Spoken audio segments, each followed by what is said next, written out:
আসসালামু আলাইকুম, সবার কি অবস্থা? আশা করি সবাই ভালো আছেন। আজকে আমার বড় ভাই ছোটখাটো একটা পার্টির আয়োজন করতেছে।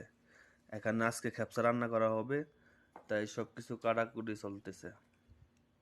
হ্যাঁ ভাই, কি রান্না হবে আজকে? ক্যাপসা হ্যাঁ হ্যাঁ। মুরগির মাংস দিয়ে।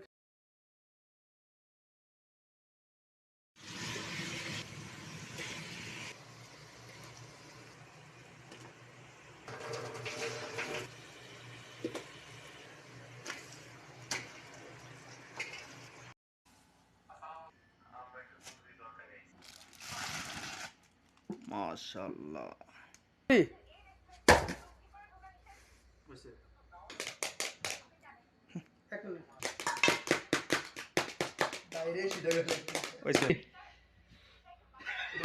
বাইরে দিবেন না আগে কারণ ওকে আপনার কোনো মত না বড় স্বামী দিয়ে দিতে ওই ইয়াটা কত দিই এটা দিয়ে দাও আইয়া এত শাক কেন? ওটা বন্ধ করেন।